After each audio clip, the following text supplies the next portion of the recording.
Hey guys, enjoy these new 20 stories. We hope you enjoy them. Let us know your thoughts.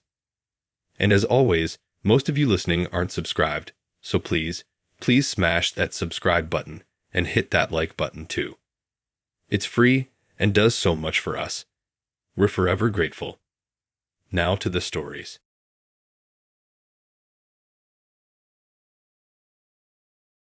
I used to think those my date was actually a serial killer stories were completely made up. Exaggerated tales for internet points. Until it happened to me. Not the serial killer part, thank God, but the my date was absolutely not who he said he was part. And honestly, the reality was worse than any cheesy horror movie. It started like any other modern romance, a swipe right. His name was Alex, and his profile was generic enough. Decent looking, liked hiking, craft beer enthusiast. Our initial conversations were fine. He seemed normal, if a little bland. But I was fresh out of a bad breakup and just wanted someone nice and uncomplicated. Maybe a little boring was exactly what I needed. We decided to meet for coffee. He was on time, dressed casually in jeans and a t-shirt, and looked like his pictures. The coffee date went smoothly. We talked about our jobs, our families, our favorite hiking trails. He laughed at my jokes, I laughed at his, even the not-so-funny ones. By the end, I was cautiously optimistic. Maybe this could actually work. We went on a few more dates. A movie, a dinner, another hike. He was always polite, always attentive. He remembered things I told him, asked thoughtful questions, and never pressured me for anything. He was perfect. Too perfect, maybe. That little voice in the back of my head kept whispering, "This is too good to be true." And of course it was. The first red flag was subtle. I mentioned a friend of mine who worked at the local historical society. Alex's face visibly changed. He got really quiet, then abruptly changed the subject. I thought it was strange, but I chalked it up to him being awkward or introverted. Then came the second red flag. We were driving back from a day trip, and I suggested we take a different route, one that went past my old high school. Again, he got weird. He started rambling about needing to get home quickly, claiming he had a work emergency. He refused to go anywhere near my high school. By this point, my curiosity was piqued. Something was definitely off. So like any sane person in the 21st century, I started digging. I started with a simple Google search. Nothing. No social media profiles, no professional listings, nothing. It was like he didn't exist. Okay, that was weird. Maybe he was just private, but even private people usually have some kind of online footprint. So I decided to get a little more creative. I used one of those background check websites. You know, the ones that promise to reveal all the secrets of your potential partner. I usually scoff at those things, but I was desperate. The results came back a few hours later, and that's when the real horror started. The information the website provided was minimal, but it was enough. His name wasn't Alex, it was Daniel. And Daniel had a record, a serious record. He'd been convicted of stalking, multiple counts, and the victims, all women who looked eerily similar to me. My blood ran cold. I felt like I was going to throw up. I started frantically searching for more information, piecing together fragments from old news articles and court documents. Daniel had a history of obsessive behavior, of fixating on women and making their lives a living hell. He'd been to prison, and now he was dating me. I was terrified. I didn't know what to do. I couldn't go to the police without concrete evidence that he was stalking me, and confronting him directly seemed like a terrible idea. So I did the only thing I could think of. I ghosted him. I blocked his number, deleted his contact information, and avoided all the places we used to go. It was awful. I lived in constant fear, jumping at every shadow, afraid he was watching me. I changed my routine, started carrying pepper spray, and made sure to never walk alone at night. I told my friends and family everything, and they were incredibly supportive. After a few weeks, I started to feel a little safer. Maybe he moved on to someone else. Maybe he'd gotten the message and left me alone. But then one night, I got a package in the mail, no return address. Inside was a single photograph. It was a picture of me, taken through my living room window. I was sitting on my couch reading a book. That was it. I went straight to the police. This time, I had proof. They took my case seriously, launched an investigation, and eventually found him. He was living in an apartment a few blocks away from me, watching me. They arrested him, and he's now back in prison where he belongs. It's been a few years since then. I'm still recovering. I'm in therapy trying to process what happened, and I'm incredibly cautious about dating. I run background checks on everyone now. Maybe it's overkill, but I can't take any chances. I used to think those stories were made up. I used to think I was too smart to fall for something like that, but I was wrong. And I learned a valuable lesson: trust your gut, do your research, and never underestimate the power of a crazy person with a dating app. Because sometimes the person you're swiping right on is a lot more dangerous than you could ever imagine. Dating should be fun. It should be a light-hearted way to find love and connection. It should not be a game where you have to worry for your life.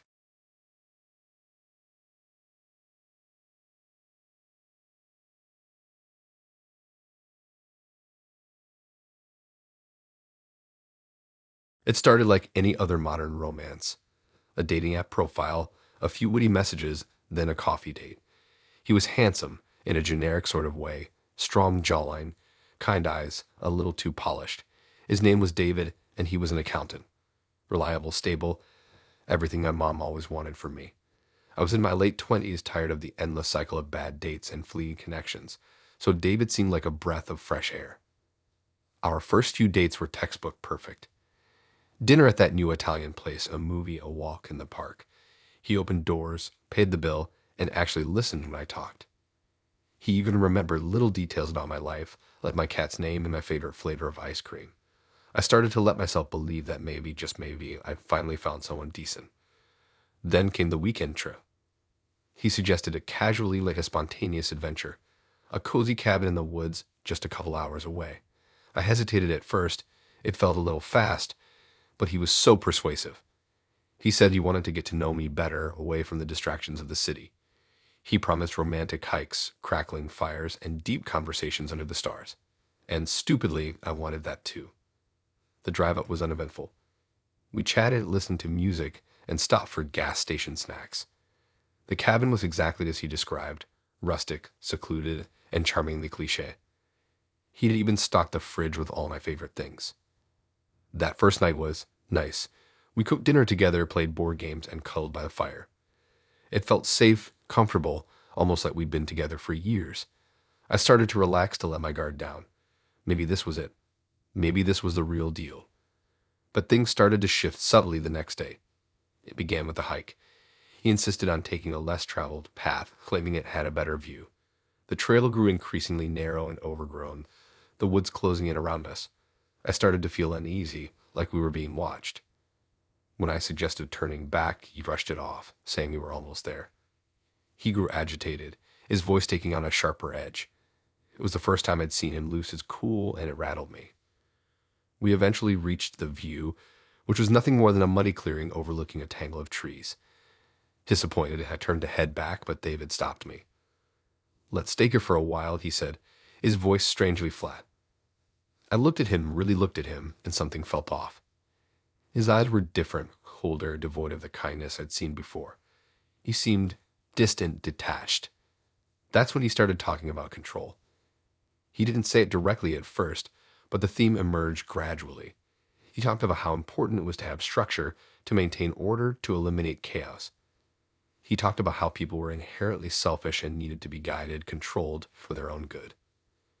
His words were unsettling, but the way he said them was even more disturbing. He spoke with a quiet intensity, his gaze fixed on me, his voice low and hypnotic. It was like he was trying to convince me, to indoctrinate me into some twisted philosophy. I tried to change the subject, to lighten the mood, but he wouldn't let it go. He kept circling back to the theme of control, his words growing increasingly pointed, increasingly personal. He started dissecting my life, pointing out my flaws, my insecurities, my perceived weaknesses. He said I was too trusting, too naive, too easily manipulated. He said I needed someone like him to guide me, to protect me from myself. I was terrified. I tried to reason with him, tell him he was scaring me, but he just smiled, a slow, chilling smile that didn't reach his eyes. "Don't worry," he said, his voice soft and menacing. "I'm just trying to help you." He wouldn't let me leave. Every time I tried to stand up, he would gently push me back down, his grip surprisingly strong. He kept talking, his voice a constant drone, his words weaving a web of manipulation and control. I don't know how long we stayed there in that desolate clearing, but it felt like an eternity. The sun began to set, casting long, eerie shadows through the trees. The air grew colder, and I started to shiver. Finally, when it was almost completely dark, he stood up. "Okay," he said, his voice back to its normal, charming tone. "Let's go back to the cabin." He acted like nothing had happened, like he hadn't just spent hours trying to break me down, to strip away my sense of self. I followed him back to the cabin, my mind reeling, my body numb. I didn't know what to do. I was miles from civilization, trapped in the woods with a man who had revealed a terrifying side of himself. That night was a blur. I pretended to be okay, to go along with his charade. I cooked dinner, played board games, and even cuddled by the fire. But inside I was screaming. I knew I had to escape. The next morning I woke up before him. My mind raced, desperately searching for a plan. I knew I couldn't confront him directly. He was too strong, too unpredictable. I had to be smart, to be strategic. I packed my bag quietly and methodically, trying not to make a sound. I wrote a note, telling him I had a family emergency and needed to leave immediately. Then I slipped out the door and ran. I ran as fast as I could, not knowing where I was going, just knowing I had to get away. I stumbled through the woods, my heart pounding, my breath ragged. I didn't dare look back. I eventually reached a main road and flagged down a passing car. The driver, a kind of older woman, listened to my story with wide eyes and drove me to the nearest police station. The police took my statement, but they couldn't do much. David hadn't physically harmed me, and there was no concrete evidence of any crime. They said they would investigate, but I knew it was unlikely they would find anything. I never saw David again. I changed my phone number, deleted my social media accounts, and moved to a different city. I tried to forget what happened, to erase him from my memory. But I can't. The experience changed me. It shattered my trust, my sense of security, my belief in the goodness of people. I'm still afraid, even now years later. Afraid of dating, afraid of intimacy, afraid of letting anyone get too close. I learned a hard lesson that weekend. That monsters don't always look like monsters. Sometimes they look like kind, handsome accountants with charming smiles and a way with words. And sometimes the scariest things happen not in the dark alleys of the city, but in the quiet solitude of a cozy cabin in the woods.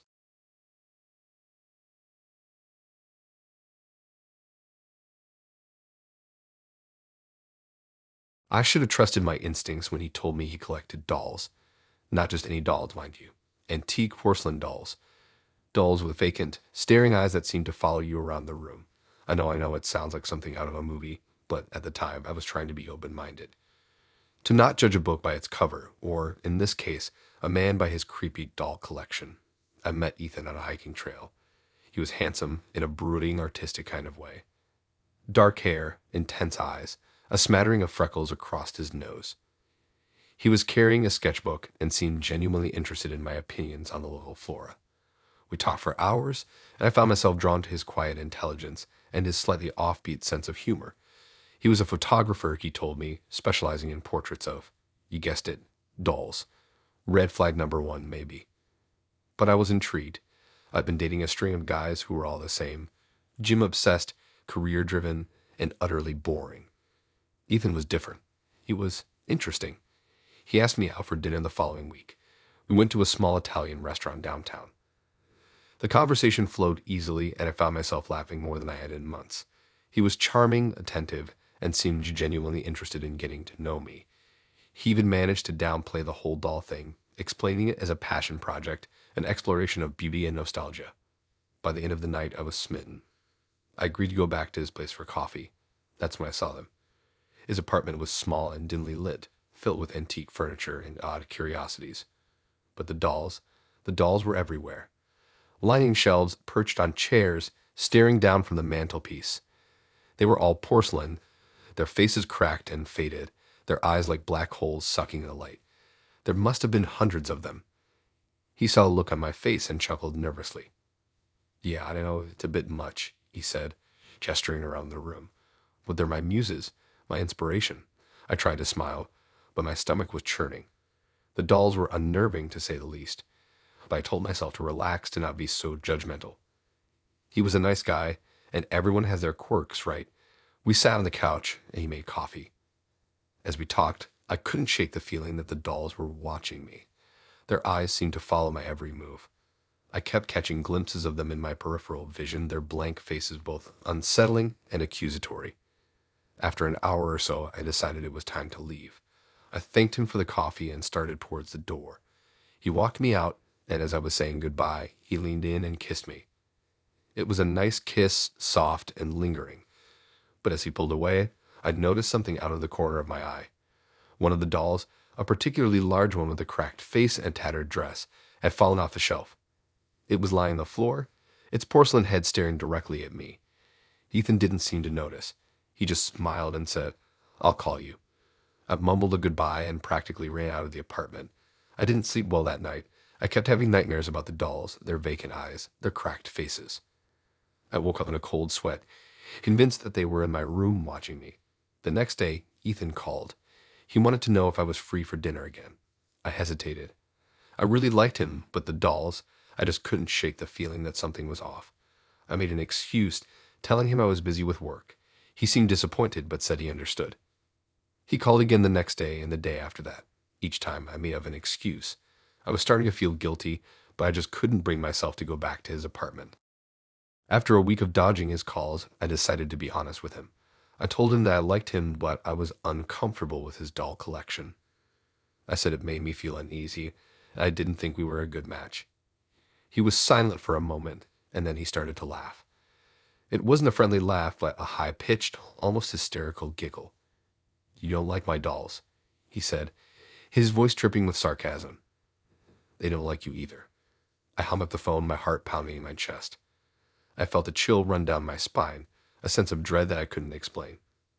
I tried to convince myself that I was overreacting, that he was just being weird and dramatic, but I couldn't shake the feeling that I was in danger. That night, I started getting strange phone calls. No one spoke, but I could hear breathing on the other end, heavy and labored. The calls came every few hours, and each time, I felt a growing sense of panic. I changed my number, but the calls continued. It was like he knew where I was, that he was always watching me.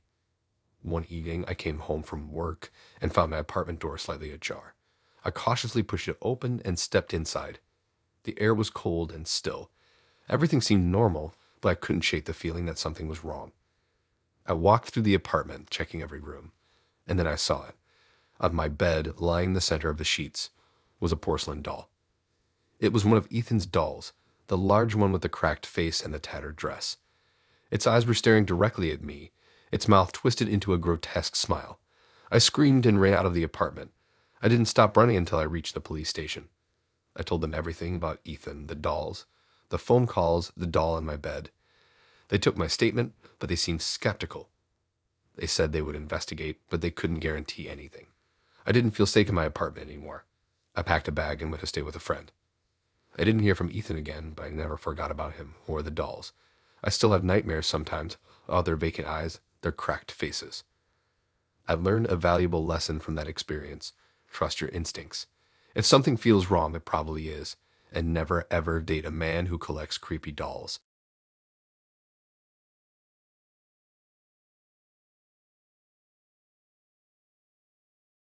I met him on a dating app. Nothing fancy, just one of those swipe and hope deals. His profile was normal, maybe a little generic, but he seemed nice enough in the pictures. Average looking guy, decent job, liked hiking and dogs. The usual, we chatted for a few weeks, and he seemed genuinely interested in getting to know me. We had a lot in common, or so I thought. His name was Mark, and looking back, maybe the biggest red flag was how quickly he wanted to meet. I usually like to take my time, get a good feel for someone before meeting in person, but he was persistent. Eventually, I caved. We planned a casual dinner at a local Italian place. Nothing too serious, just a first date. The restaurant was busy when I arrived, but I spotted him waiting at the bar. He looked exactly like his pictures, maybe a little shorter than I expected. He greeted me with a hug that lingered a little too long, but I brushed it off as nerves. We got a table, ordered some drinks, and started chatting. The conversation flowed easily at first. We talked about our jobs, our hobbies, our families. He was attentive, asked all the right questions, and seemed genuinely interested in my answers. I started to relax and think that maybe this could actually work out. Then things started to get weird. He began asking very specific questions about my apartment, what floor I lived on, how many exits there were, what kind of security system I had. At first, I thought he was just making conversation, but the questions kept coming, more and more detailed. I started to feel uncomfortable. I tried to change the subject, but he kept steering it back to my apartment. He asked if I lived alone, if I had any roommates, if I ever had visitors. I started to get a really bad feeling in the pit of my stomach. I lied and told him I had a roommate and that we had a security system. He didn't seem convinced. The rest of the dinner was a blur. I was so on edge that I barely ate anything. He kept making subtle comments about how nice it must be to live alone, how quiet and peaceful it must be. It felt like he was trying to intimidate me, trying to let me know that he knew I was lying. When the bill came, I insisted on paying my share, wanting to get out of there as quickly as possible. As we walked out of the restaurant, he asked if I wanted to go back to his place for a drink. I politely declined, making up some excuse about having an early meeting the next day. He didn't push it, but his expression was unsettling. He just smiled and said, "Maybe next time." I practically ran to my car, fumbling with my keys as I unlocked the door.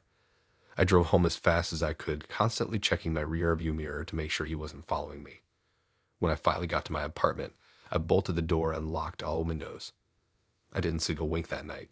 I kept replaying the date in my head, trying to figure out what I had missed, what I had done wrong. The next day, I blocked his number and deleted him from the dating app.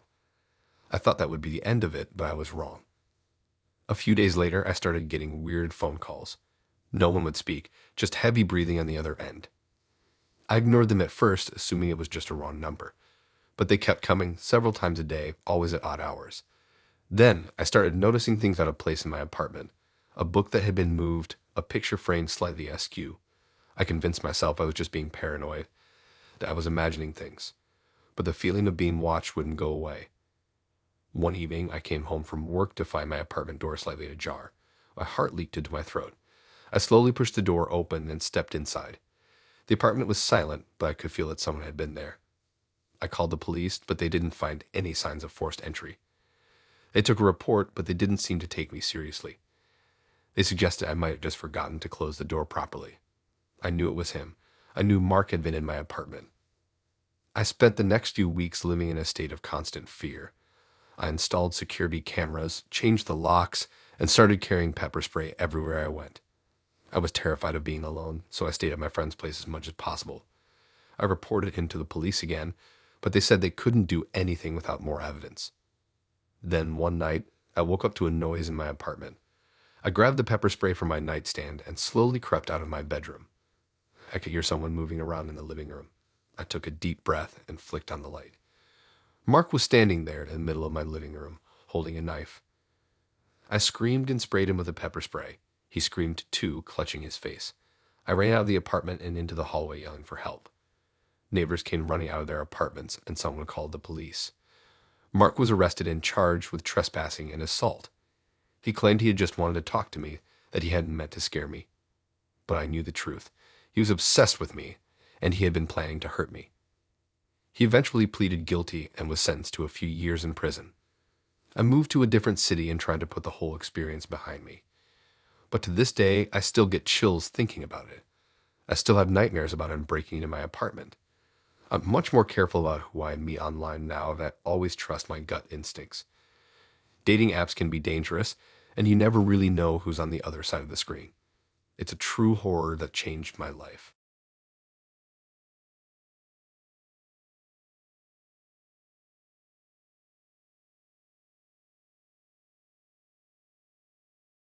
I met Mark on Bumble.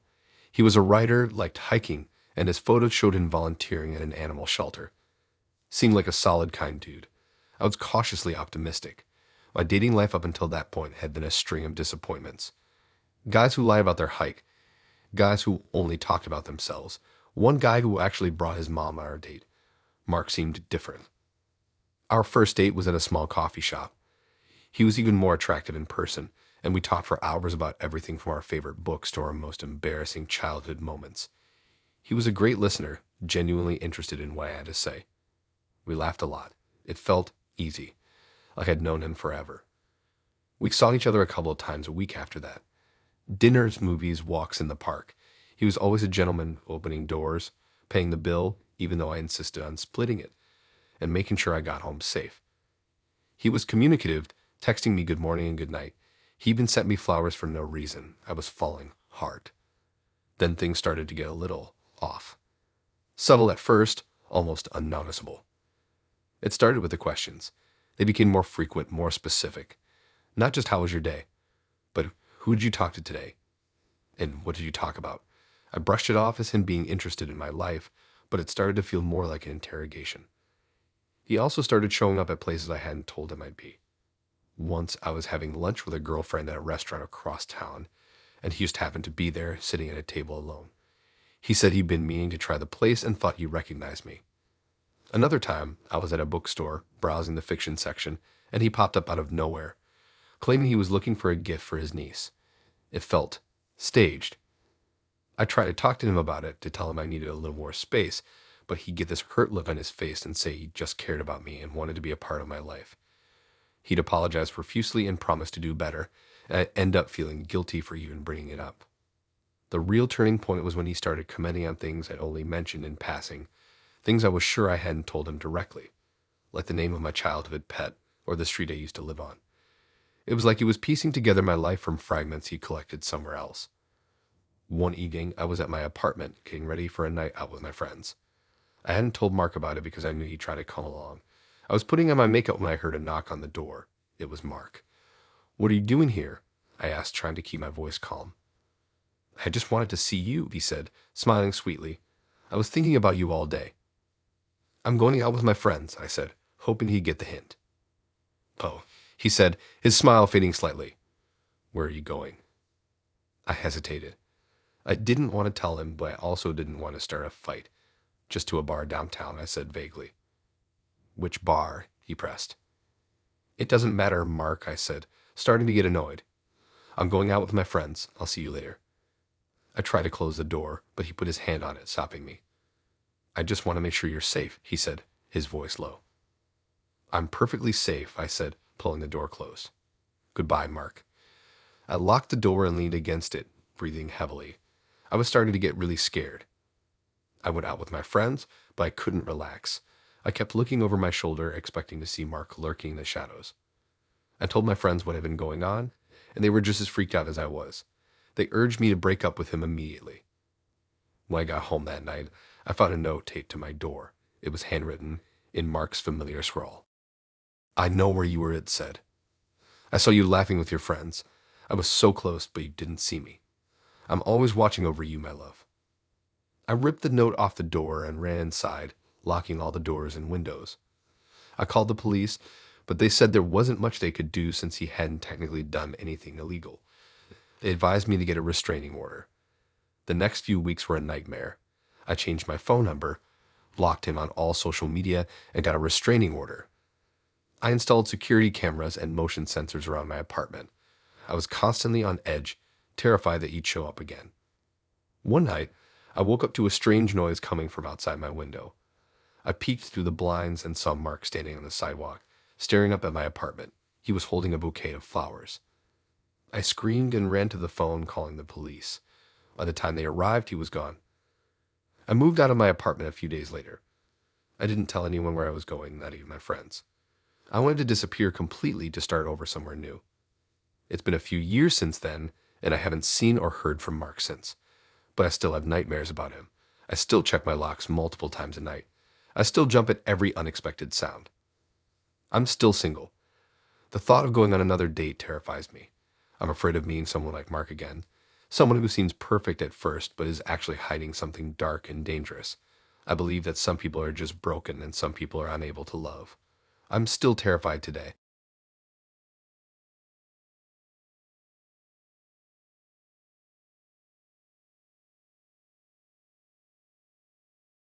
Okay, so this happened a few years ago. Even now, telling the story makes my palms sweat. I was in my early 20s, living in a new city, and feeling that whole gotta experience everything kind of vibe. I was on every dating app imaginable, swiping left and right with reckless abandon.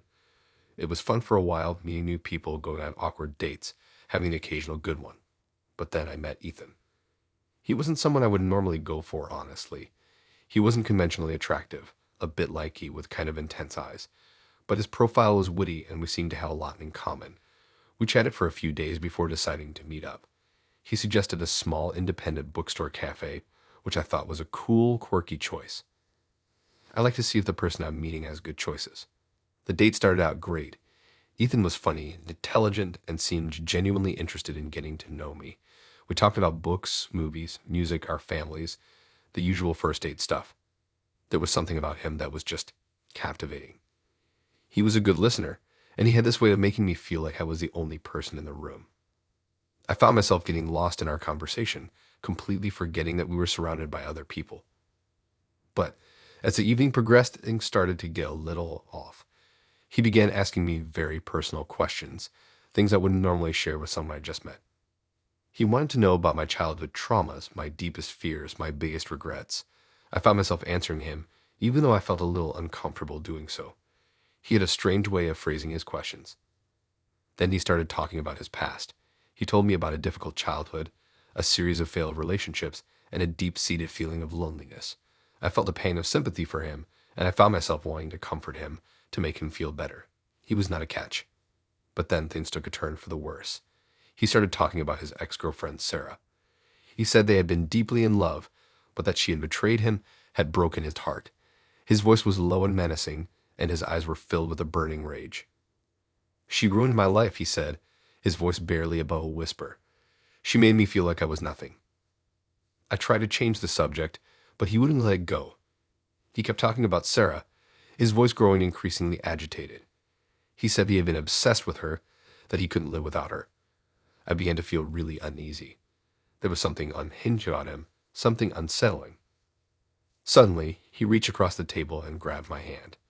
His grip was surprisingly strong, and his nails were digging into my skin. "You're not like Sarah, are you?"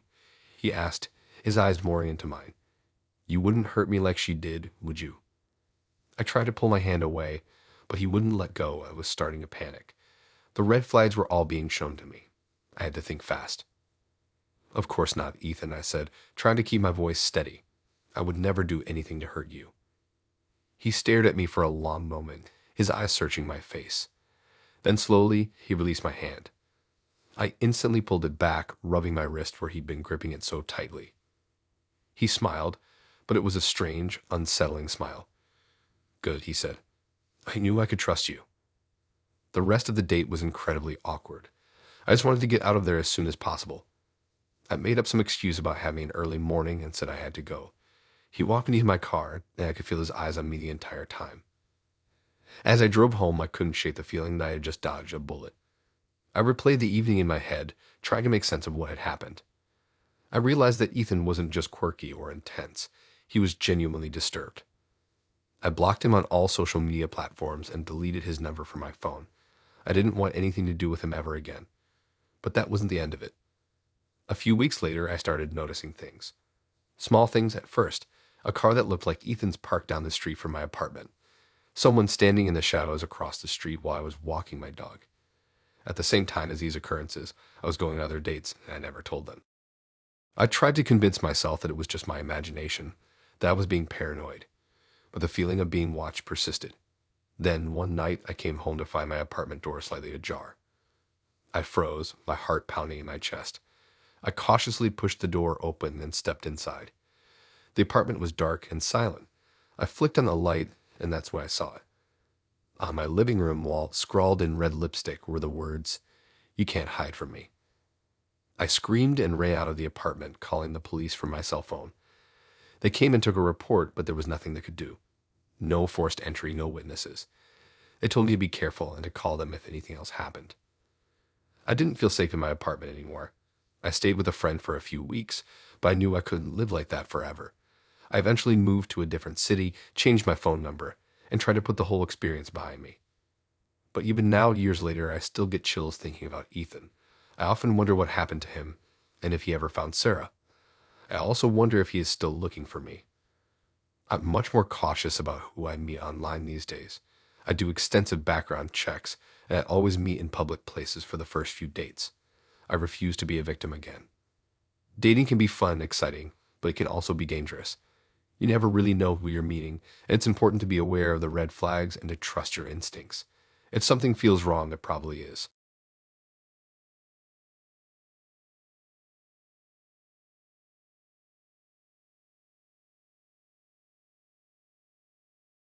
The experience taught me to always be aware of my surroundings, especially on first dates. It sounds simple, maybe even cliche, but the truth is I got complacent. I let my guard down and it almost cost me everything. It was summer, and I was fresh off a breakup. My friends kept bugging me to get back out there, so I reluctantly reactivated my Bumble profile. I wasn't really looking for anything serious, just someone to grab a drink with and maybe take my mind off things. That's when I matched with Cole. Cole was charming, witty, and seemed genuinely interested in getting to know me. He wasn't overly aggressive or pushy, and his profile was pretty normal. Pictures of him hiking at a concert with his dog. We chatted for a few days, and I felt comfortable enough to agree to a date. He suggested meeting at a new cocktail bar downtown that I had been wanting to try. It seemed like a safe public place, so I agreed. The bar was trendy and packed, the kind of place where you have to shout to be heard. Cole was already there when I arrived, and he looked even better in person. We hugged hello, and he immediately ordered me a drink. The conversation flowed easily. He asked about my job, my hobbies, and my family. He even remembered details from our previous chats on the app. I was starting to think that maybe, just maybe, I'd actually met a decent guy online. After a couple of hours, the bar started to thin out. Cole suggested we go somewhere quieter, maybe a rooftop bar he knew with a great view. I hesitated. It was getting late, and I didn't know him that well. But he was so persuasive, and the idea of escaping the noise and enjoying a beautiful view was tempting. Plus, I didn't want to seem like I was being overly cautious. "It's just around the corner," he said, "and the view is amazing. We can just have one more drink, and I'll walk you to your car." Against my better judgment, I agreed. We walked for about 10 minutes, turning down increasingly deserted streets. The rooftop bar wasn't in a bustling area at all, but in a rundown part of town with vacant buildings and dimly lit alleyways. I started to feel uneasy. "Are you sure this is the right way?" I asked, trying to keep my voice casual. "Yeah, almost there," he replied, not meeting my gaze.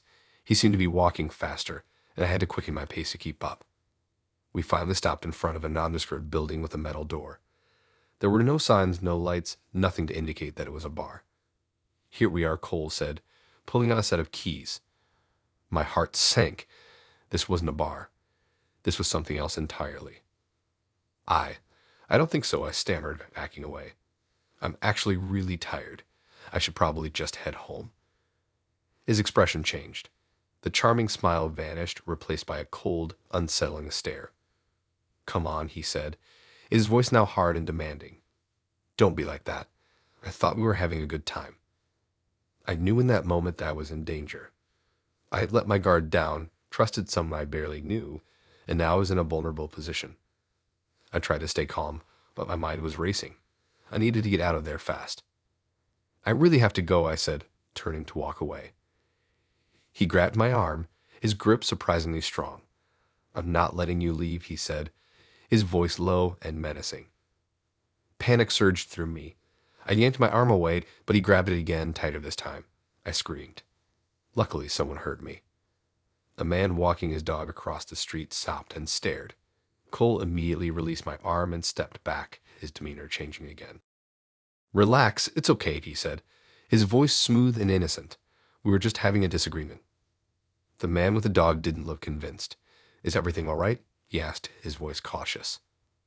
"Yes, everything's fine," Cole replied quickly. "Just a misunderstanding." I knew I had to say something, anything, to get help. "No, it's not fine," I said, my voice trembling. He was trying to force me to go inside that building. The man's eyes widened. He took a step closer, his dog growling at Cole. "You should leave," he said, his voice firm. "Now." Cole glared at me, then at the man before finally turning and walking away. I watched him go, my body shaking with fear. The man with the dog stayed with me until I called a taxi. He made sure I got in safely and gave me his number in case I needed anything. I'll never forget his kindness. I went to the police and filed a report, but they said there wasn't much they could do without more evidence. I deleted my dating profiles and spent the next few weeks terrified to leave my apartment. The experience shook me to my core. It taught me that no matter how charming someone seems, you can never truly know them, especially when meeting them online. It taught me to trust my instincts, even when they go against what I want to believe. And most importantly, it taught me to always be aware of my surroundings and to never let my guard down, especially on first dates. Now I only meet people in very public spaces. I'll always tell a friend where I'm going, and I make sure I have an exit strategy. The experience taught me to always be aware of your surroundings. It's a lesson I hope I never have to learn again.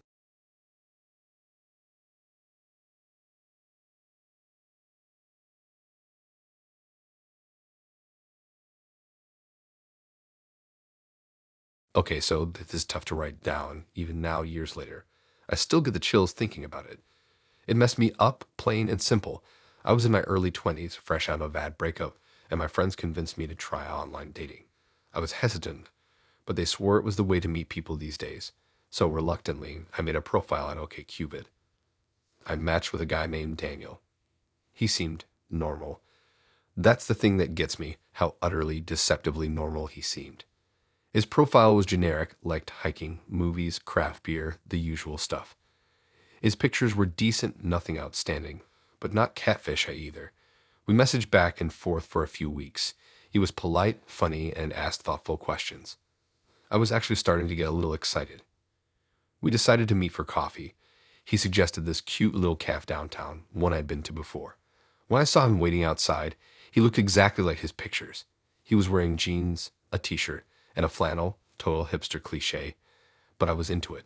The coffee date went well. We talked for hours, laughing and finding common ground. He seemed genuinely interested in getting to know me, and I felt comfortable around him. He even walked me back to my car and gave me a chaste hug. We went out a few more times after that. Movies, dinner, a walk in the park. Each date felt right. He was attentive, respectful, and seemed genuinely invested in building a connection. I was starting to fall for him hard. I told my friends all about him, and they were thrilled for me. It felt like I finally found a good guy. Then came the weekend trip. He suggested we go camping. I was a little hesitant, as I'd never been camping before, but he promised it would be fun and that he'd take care of everything. I figured, why not? I wanted to try new things, and I really liked him. We drove out to this remote campsite a few hours away from the city. It was beautiful, secluded, surrounded by dense woods. He had packed everything we needed: a tent, sleeping bags, food, even a portable stove. We spent the afternoon setting up camp, hiking, and exploring the area. He was attentive, making sure I was comfortable and had everything I needed. As the sun began to set, we started a campfire. We sat close together, watching the flames dance and talking about our dreams and fears. He was so open and vulnerable, and I felt like I could tell him anything. We kissed for the first time that night. It was perfect. That's when things started to change. After the kiss, he got different. He became more intense, his eyes darker, his grip tighter. He started asking me strange questions, like if I believed in fate and if I thought we were meant to be together. I brushed it off, thinking he was just caught up in the moment. But then he started talking about his ex. He said she had broken his heart and that he had never truly gotten over her. He said she was the only woman he had ever truly loved. He started crying and I felt sorry for him. I tried to comfort him, but he just kept saying how much he missed her. Then he said something that made my blood run cold. He said that he had been thinking about her a lot lately and that he had planned to get her back. He said that he knew she was still in love with him and that he just needed to show her how much he cared. I asked him what he meant, and he just smiled. A chilling, unsettling smile. He said that he was going to prove to her that he was worthy of her love, and that he was going to do whatever it took to win her back. That's when I realized I was in danger. I tried to stay calm to reason with him. I told him that his plan was crazy, that he couldn't force someone to love him. But he wouldn't listen. He was completely fixated on his ex, lost in his own twisted fantasy. I knew I had to get out of there. I told him I needed to go to the bathroom, and he let me go. As soon as I was out of sight, I ran. I ran as fast as I could deeper into the woods. I didn't know where I was going, but I knew I had to get away from him. I could hear him calling my name, his voice growing louder and more frantic. I kept running, stumbling through the trees, my heart pounding in my chest. I was terrified, convinced that he was going to catch me. After what felt like hours, I finally reached a road. I flagged down a passing car, a young couple on their way home from a weekend getaway. I told them what had happened, and they drove me to the nearest police station. The police took my statement and launched a search for Daniel. They found him at the campsite, still waiting for me. He was arrested and charged with kidnapping and assault. I later found out that he had a history of violence and had been stalking his ex for years. He had meticulously planned the camping trip. intending to lure me into the woods and use me to make his ex jealous. He had even brought a knife with him. I testified against him in court, and he was convicted and sentenced to several years in prison. I was relieved that he was finally behind bars, but the experience left me scarred. I still have nightmares about that night in the woods. I replay it over and over in my head, wondering what I could have done differently. I blame myself for being so naive, for trusting him so easily. I haven't been on a date since. I'm too afraid to trust anyone again. I'm still trying to heal from the trauma to piece my life back together. It's a long and difficult process, but I'm determined to overcome this nightmare and find happiness again. But I'll never forget Daniel, the man who seemed so normal, but turned out to be a monster. It haunts me to this day. The most messed up thing is knowing that my gut told me to go home after coffee. I should have listened.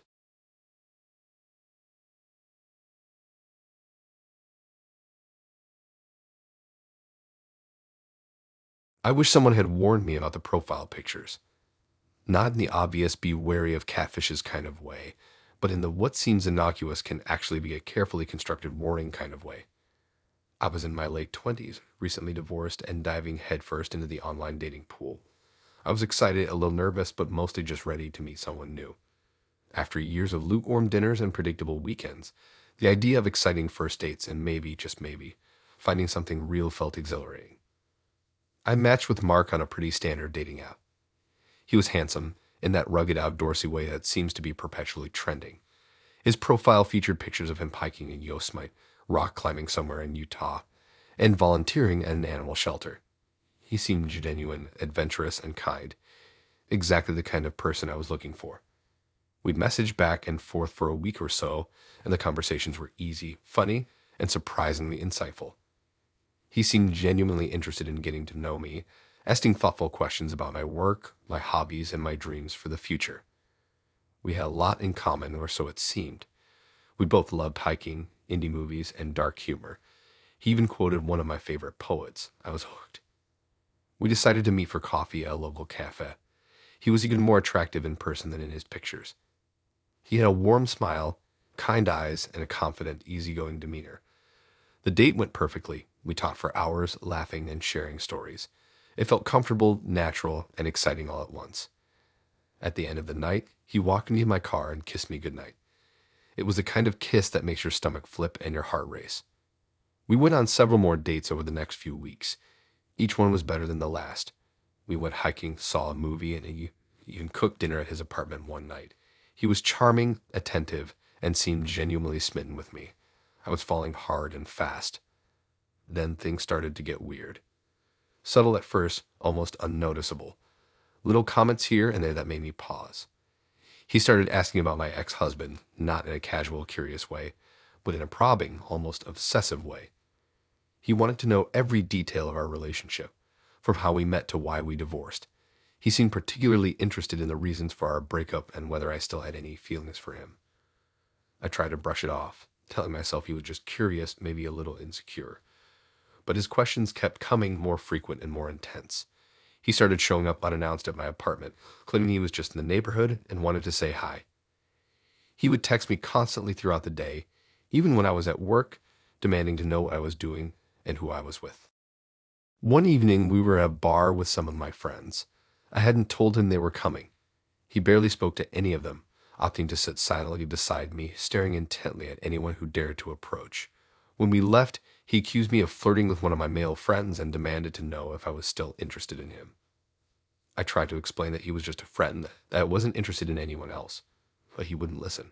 He became increasingly agitated, his voice rising, his eyes burning with anger. I was scared, and I tried to stay calm, hoping to de-escalate the situation. That's when he grabbed my arm, his grip tight and painful. "You're mine," he hissed, his face contorted with rage. "You belong to me." I wrenched my arm away and ran, not stopping until I was safely inside my apartment. I locked the door, my hands shaking, my heart pounding in my chest. I couldn't breathe. I couldn't think. I was terrified. I didn't sleep that night. Every creak of the house, every rustle of leaves outside my window sent shivers down my spine. I knew he was out there somewhere watching me. The next morning, I went to the police.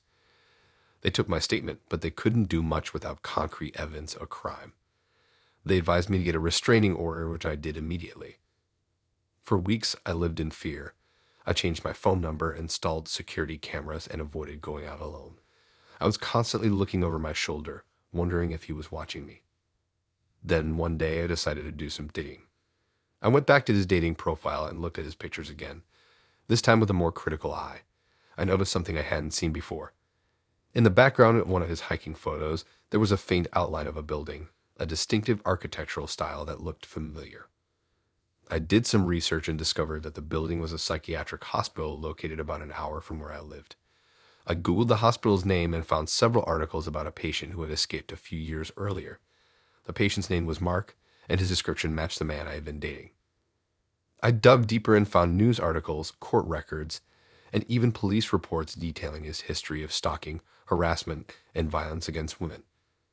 He had a pattern of targeting women who were recently divorced or going through a difficult time, preying on their vulnerability and insecurities. The outdoorsy photos, the deep conversations, the shared love of hiking and poetry. They were all part of his act, a carefully constructed persona designed to lure me in and gain my trust. The profile pictures weren't innocuous at all. They were there to fool women like me into liking him. I wish I had known. I wish I had seen the red flags sooner. But I was blinded by my own desire for connection, my own hope for a fresh start. I had ignored my instincts, dismissed the warning signs, and almost paid the ultimate price. I hope somebody learns from my mistake.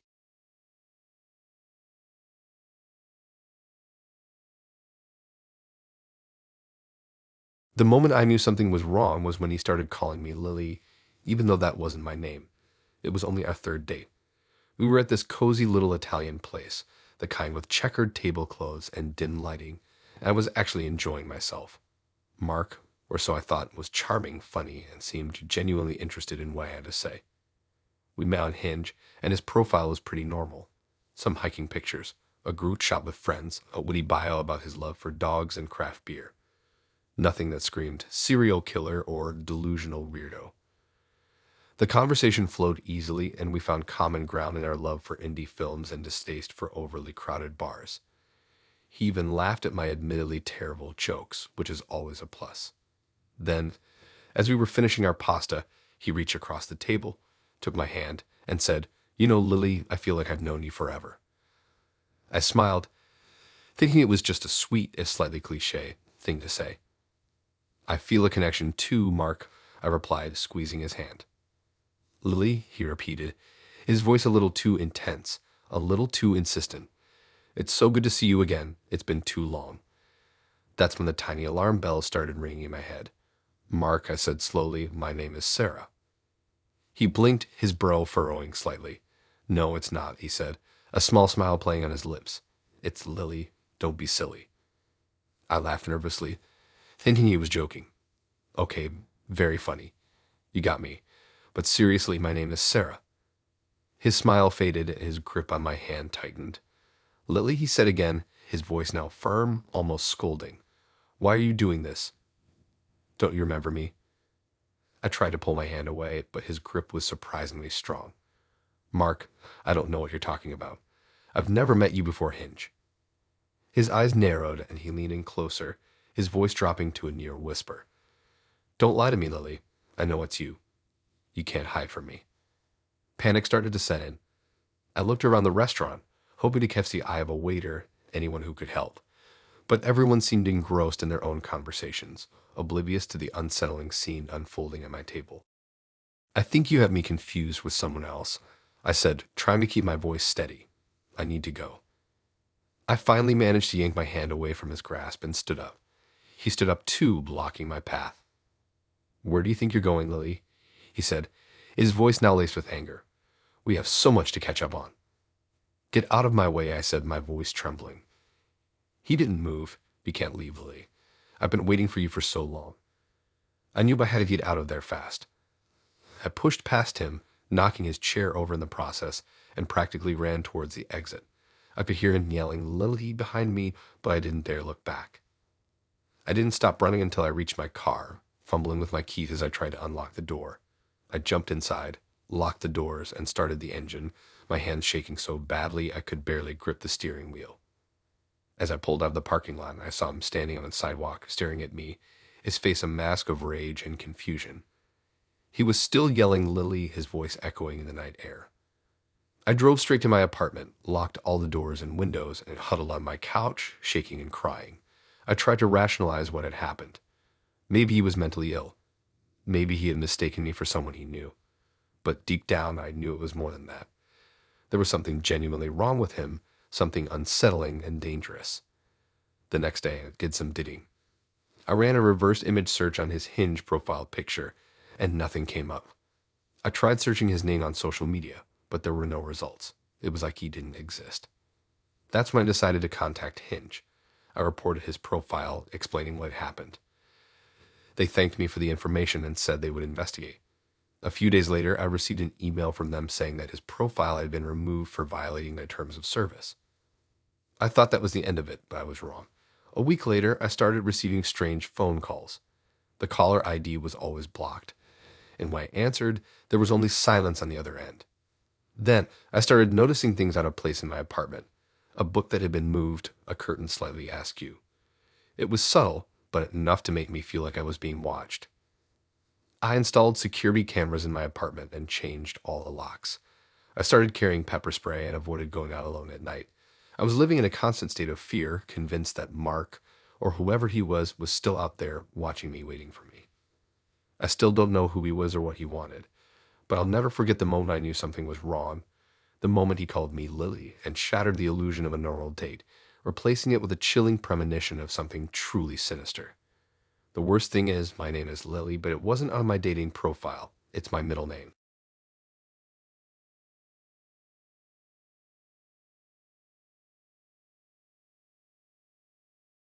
I wish I could forget what happened that day.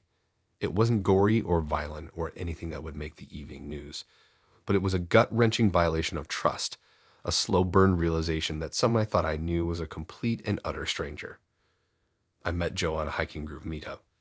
He seemed outdoorsy, kind, and genuinely interested in getting to know me. We bonded over a shared love of nature photography and trail running. After a few group hikes, he asked me out for coffee.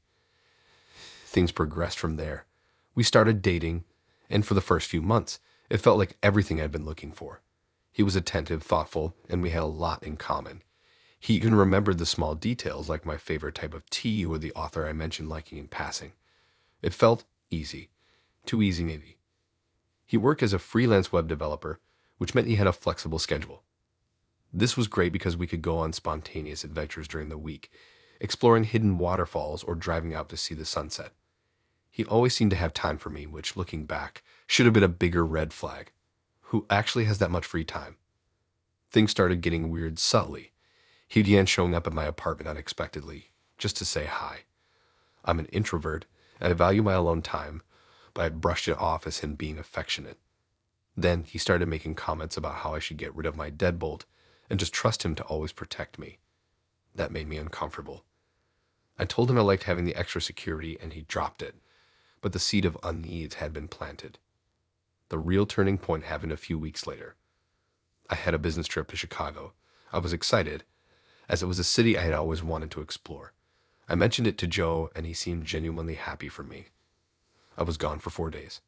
I texted him every morning and evening, updating him on my meetings and what I was doing.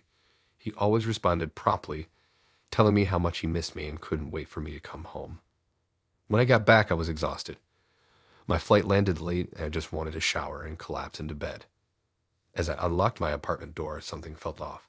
I couldn't quite put my finger on it, but the air felt stale. I chalked it up to being gone for a few days. I tossed my suitcase inside and flipped on the light switch. That's when I saw it. Scattered across my living room floor were dozens of photographs. My photographs. Pictures I had taken on my hikes, landscapes, close-ups of flowers, even a few selfies I had sent to my best friend. They were all arranged in a circle, almost like some kind of weird ritual. My blood ran cold. This wasn't normal. This wasn't romantic. This was terrifying. I cautiously stepped further into the apartment, my heart pounding in my chest. The air was thick with a strange, cloying scent, a mixture of incense and something else I couldn't quite identify. I felt like I was walking into a trap. As I rounded the corner into my bedroom, I saw more. My bed was covered in my clothes, neatly folded and arranged by color. My jewelry box was open, and my necklaces and bracelets were draped across my pillow. It was like someone had been playing house with my life.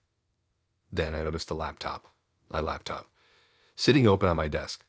The screen was illuminated, displaying a file directory filled with folders labeled with dates. Dates that corresponded to every single day I had known Joe. I walked towards the laptop, my hand shaking.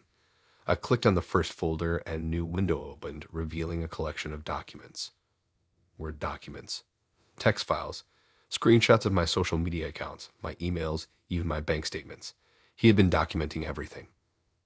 I felt sick, utterly, completely sick. I frantically clicked through the files, each one revealing another layer of his obsession. He had tracked my location, monitored my phone calls, even created a detailed log of my online activity. He knew everything about me, everything I had shared willingly, and everything I had kept hidden. That's when I heard the key turning in the lock. I froze. My body went rigid with fear. I knew it was him. There was no doubt in my mind. I wanted to scream, but my voice was caught in my throat. I wanted to run, but my legs felt like lead. The door creaked open, and Joe stepped inside, a wide, unsettling smile on his face. He was holding a bouquet of my favorite flowers. "Welcome home, sweetheart," he said, his voice sickeningly sweet. "I missed you so much."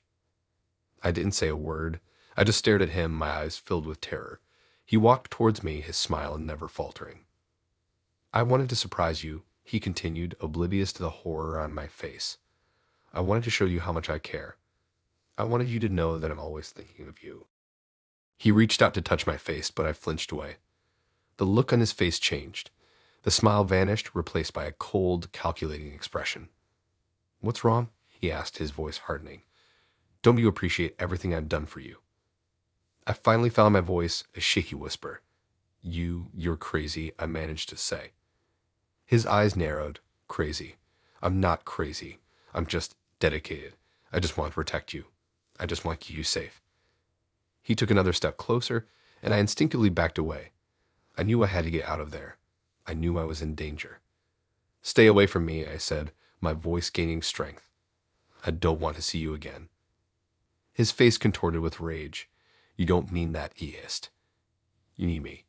You just don't realize it yet." He lunged towards me, but I managed to dodge him. I ran towards the door, fumbling with the lock. He grabbed my arm, his grip like a vice. "Let me go," I screamed, kicking and struggling. He pulled me back towards him, his face inches from mine.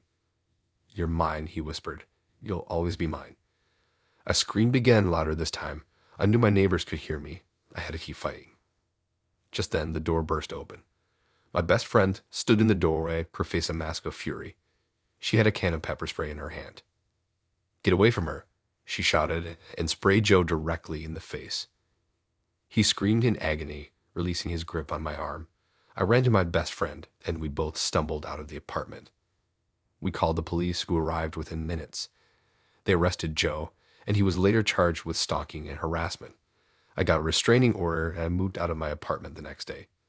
It's been a few years since that happened, but I still struggle with the trauma. I have trouble trusting people, and I'm constantly looking over my shoulder. I wish I could forget what happened that day, but I know I never will.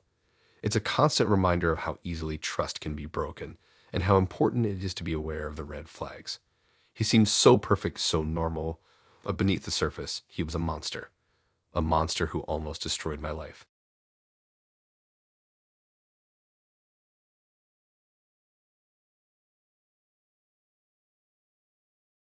I never thought I'd be sharing this story. I always considered myself a pretty good judge of character, someone who could spot a red flag from a mile away. But Ads was different. He was a master of disguise, a wolf in the most unassuming sheep's clothing. I met him on a dating app, nothing fancy, just one of those where you swipe based on a few pictures and a short bio. His pictures were decent, maybe a little too posed, but nothing that screamed psycho. His bio was generic, looking for someone to share adventures with. Enjoys hiking, movies, and good conversation. Harmless, right? We matched, started chatting, and things progressed quickly. He was charming, attentive, and seemed genuinely interested in getting to know me. He asked about my family, my job, my hobbies, all the normal getting to know you questions. He even remembered details from previous conversations, which I took as a sign that he was really listening. After a week of chatting online, we decided to meet for a drink. He suggested a cozy little bar in my neighborhood where I frequented often. It made me feel comfortable, like he was trying to ease any potential anxieties. He was even more attractive in person. Tall, dark hair, piercing blue eyes that seemed to look right through you. He was a smooth talker, effortlessly funny, and made me feel like I was the only woman in the room. The date went perfectly. We talked for hours, laughed, and even shared a few lingering kisses at the end of the night. I was smitten. Stupidly, blindly smitten. We started seeing each other regularly. Dates turned into weekends away, and soon he was practically living at my apartment. My friends voiced their concerns, saying things were moving too fast. But I brushed them off, convinced that I had finally found the one. He was so attentive, so loving, so perfect. That's when the cracks started to appear. Subtle at first, barely noticeable. He started getting jealous, questioning who I was texting, who I was talking to at work. He casually mentioned that he didn't like me hanging out with my male friends, even though they were strictly platonic. I tried to reassure him, telling him that I only had eyes for him, but it wasn't enough. The jealousy escalated. He started going through my phone when I was in the shower. He'd interrogate me about every like and comment on my social media posts. He even started isolating me from my friends, making me feel guilty for spending time with them instead of him. I tried to talk to him about it, but he always turned it around on me, accusing me of being secretive or not caring about his feelings. He was a master manipulator, making me feel like I was the one in the wrong. One night, I came home late from work, exhausted and stressed. He was waiting for me, sitting in the dark in my living room. He stood up as soon as I walked in, his eyes blazing with anger. "Where were you?" he demanded, his voice low and menacing. I told him I was at work, but he didn't believe me. He started yelling, accusing me of lying and cheating on him. I tried to calm him down, but he wouldn't listen. He grabbed my phone and started scrolling through my messages, searching for evidence of my supposed infidelity. I tried to snatch it back, but he pushed me against the wall, pinning me there. "Don't you ever lie to me again," he hissed, his face inches from mine. I was terrified. This wasn't the man I had fallen in love with. This was someone else, someone dark and dangerous. I managed to break free and ran to my bedroom, locking the door behind me. He started banging on the door, screaming and threatening me. I called the police, my hands shaking so badly I could barely dial the number. When they arrived, it took him into custody. I pressed charges, and he was eventually convicted of assault and harassment. I thought that was the end of it. I was wrong. A few weeks later, I started receiving anonymous phone calls. Silent calls where the person on the other end would just breathe heavily. I changed my number, the calls continued. Then came the emails. Disturbing messages filled with personal details about my life, things that only ads could have known. He was stalking me, terrorizing me from behind the safety of a screen. I went to the police, but they said there was nothing they could do unless he made a direct threat. I felt helpless, trapped in a nightmare that I couldn't escape. I started seeing him everywhere. Or at least I thought I did. A figure in the shadows, a car that looked familiar, a fleeting glimpse of his face in a crowd. It could have been my imagination, but the fear was real. I eventually moved to a different city, changed my name, and cut off all contact with my old life. I live in constant fear that he'll find me again, that he'll never let me go. I still struggle with trust issues, terrified of getting close to anyone. Ads may be gone, but the scars he left behind will never fully heal. And that's why I never thought I would share this story. The shame, the fear, it all feels too raw, too real.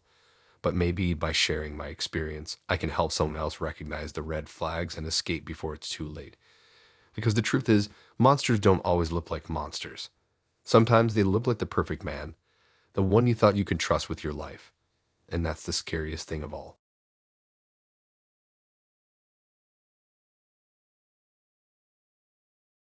Okay, so this is hard to talk about.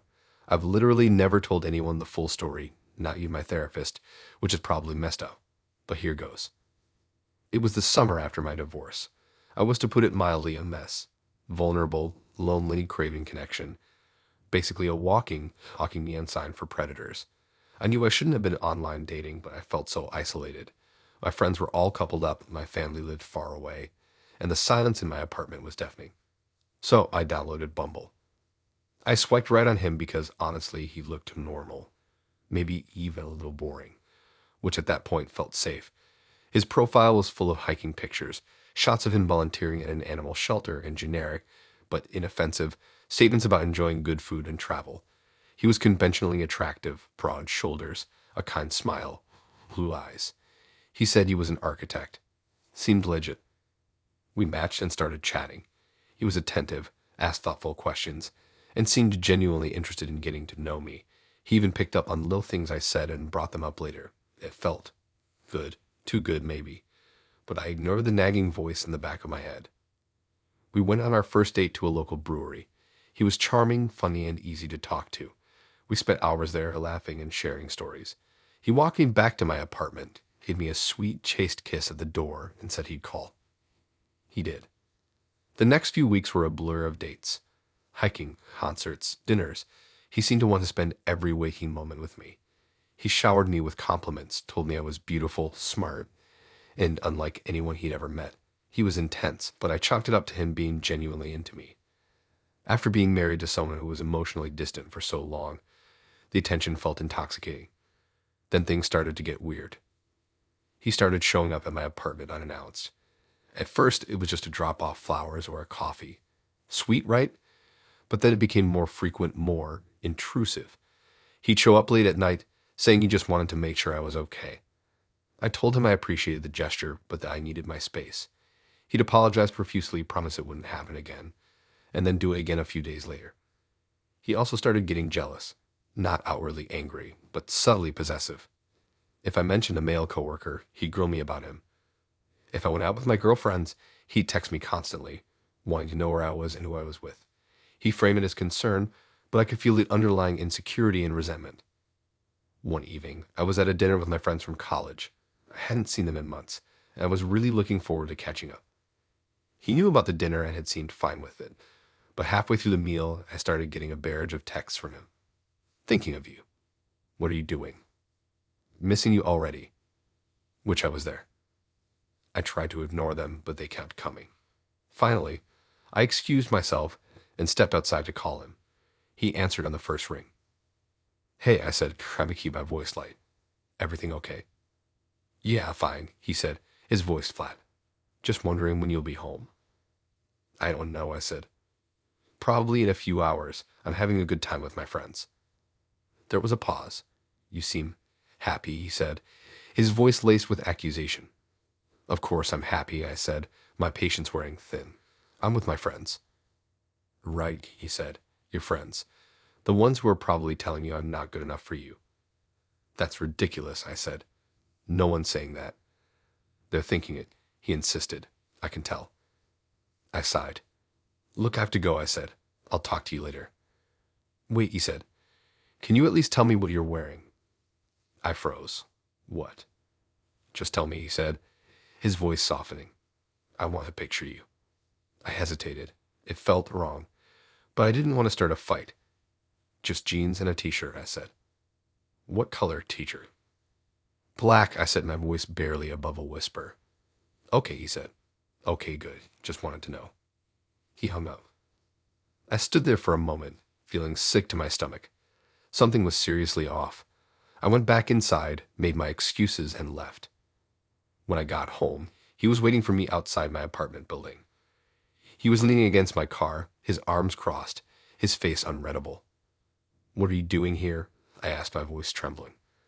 I wanted to see you, he said, his eyes fixed on mine. I told you I needed space, I said, trying to sound firm. I know, he said, but I couldn't stay away. He took a step closer to me. I took a step back. You're scaring me, I said. He stopped. I don't want to scare you, he said, his voice pleading. I care about you so much. This isn't caring, I said. This is obsessive. His face hardened. You don't know what caring is, he said. I'm the only one who truly cares about you. Everyone else is just pretending. He took another step closer. I turned and ran. I ran into my apartment building, fumbled with my keys, and finally got the door open. I slammed it shut behind me, locked it, and leaned against it, gasping for breath. I didn't sleep that night. I sat on my couch, clutching a knife, listening for any sound. The next day, I went to the police. I told them everything. They took me seriously, but said there wasn't much they could do unless he actually threatened me or physically harmed me. They advised me to get a restraining order. I did. He violated it within 24 hours. He started sending me emails, dozens of them every day. Apologetic, pleading, threatening. They ran the gamut of emotions. He knew everything about me, my schedule, my friends, my family. He'd clearly been stalking me. I changed my number, blocked him on social media, and installed security cameras in my apartment. I felt like I was living in a horror movie. Then one night, I came home to find my apartment door unlocked. My heart stopped. I slowly pushed the door open and stepped inside. The apartment was dark and silent. I flicked on the light, and there he was, sitting on my couch waiting for me. He smiled. "We need to talk," he said. I don't remember much of what happened next. I remember screaming, fighting, trying to get away. I remember him grabbing me, pinning me down. I remember the fear, the pure, unadulterated terror. Somehow, I managed to break free. I ran out of the apartment and into the hallway, screaming for help. He chased after me. Luckily, one of my neighbors heard the commotion and came out to investigate. He was a big guy, a former football player. He saw what was happening and tackled him to the ground. The police arrived a few minutes later and arrested him. He went to jail. I pressed charges. He was eventually convicted of stalking and violating the restraining order. He's still in prison. But the fear never really goes away. I still have nightmares. I still jump at sudden noises. I still check my locks multiple times before bed. I haven't dated anyone since. I don't know if I ever will. I tell myself that I'm strong, that I'm a survivor. But sometimes late at night when the silence in my apartment is deafening, I can still feel his eyes on me. And I know that the monster under the bed is real. And I've matched with him on Bumble.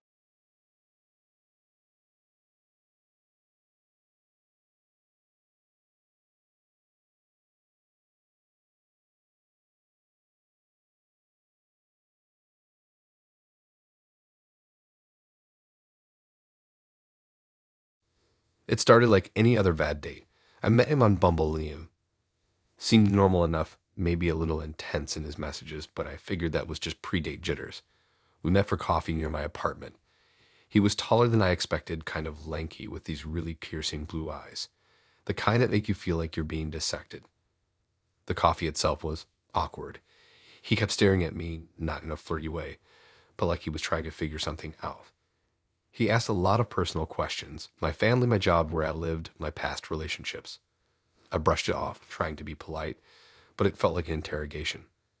I wanted to leave after 20 minutes, but I already ordered the coffee and he offered to pay. I felt stuck. He kept making these little comments that were just off. Like I mentioned I lived alone, and he said, "That must be so peaceful. No one to bother you." Or when I talked about my close friends, he'd say things like, "Friends can be so unreliable, can't they?" It was subtle, but it made the hairs on my arms stand up. I finally managed to end the date after an hour. I made up some excuse about having to be up early for work. He walked me back towards my apartment, which I didn't want him to do, but I didn't know how to say no without being rude. When we got to the corner near my building, he stopped and just looked at me. "I had a really good time," he said, his voice low. "I think we have a real connection." I forced a smile. "Yeah, it was. Nice meeting you." He reached out and touched my arm, his fingers lingering a little too long. "I'll call you." I mumbled something non-committal and practically ran to my apartment. I felt like I could finally breathe again. I blocked his number and his Bumble profile the second I got inside. I thought that was the end of it. Just a weird date, right? One to laugh about with my friends later. But then the messages started. Not texts, emails, from different random addresses. They were short, unsettling things. "I see you. You can't hide. I know where you live." I panicked. I changed my email password, set up two-factor authentication, and hoped it would stop. But they kept coming every few days. I started to feel like I was being watched. I told my best friend Sarah about it. She freaked out and told me to go to the police. I hesitated. I didn't have any proof, just creepy emails. I was afraid they wouldn't take me seriously. But Sarah insisted, so I went. The police officer listened to my story, but he seemed skeptical. He said there wasn't much they could do without a direct threat or some kind of physical evidence. He took down the email addresses and said they'd look into it, but he didn't seem optimistic. The emails kept coming. They were getting more personal, more specific. He started mentioning things I'd said on the date, Details about my apartment, things I posted on social media years ago. It was like he was digging up every detail of my life. I was terrified. I stopped going out alone. I jumped at every shadow. I couldn't sleep. I was constantly on edge, waiting for the next email, the next sign that he was getting closer. One night, I was lying in bed and trying to sleep when I heard a noise outside my window. A tapping. I froze, my heart pounding. I slowly got out of bed and peeped through the curtains. There he was, Liam, standing on the sidewalk across the street, staring up at my window.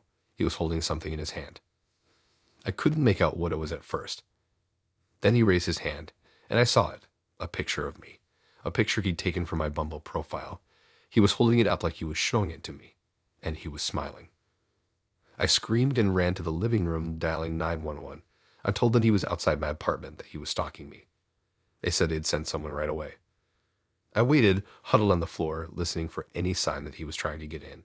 I could hear sirens in the distance getting closer. Finally, the police arrived. I ran outside, pointing to where Liam had been standing, but he was gone. Vanished. The police searched the area, but they couldn't find him. They took a report and told me to call them if I saw him again. I didn't sleep in my apartment that night. I went to Sarah's and stayed there for a week. I was too afraid to go back.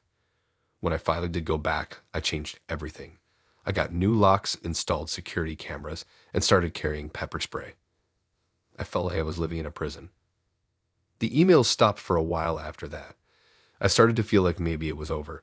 Maybe he'd gotten scared off. But then, a few months later, I got a package in the mail. No return address. Inside, there was a single photograph. It was a picture of me sleeping in my bed.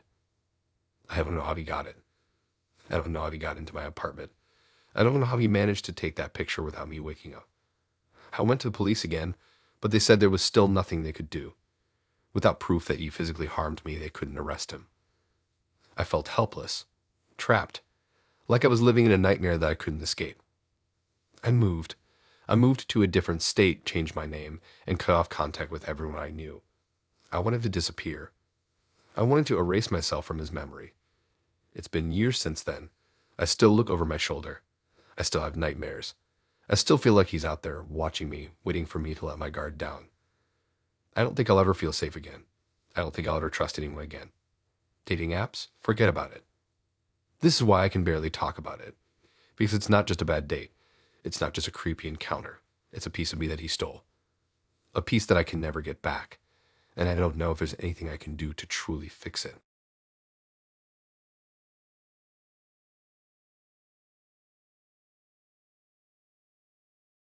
I'm still trying to wrap my head around what happened a few months ago. I mean, I know it happened, I was there, but sometimes it feels like a really messed up dream. I've never been great at dating, always felt a bit awkward. But I figured, hey, everyone's awkward these days, right? So I was trying to be more proactive, saying yes to more dates, putting myself out there. Big mistake.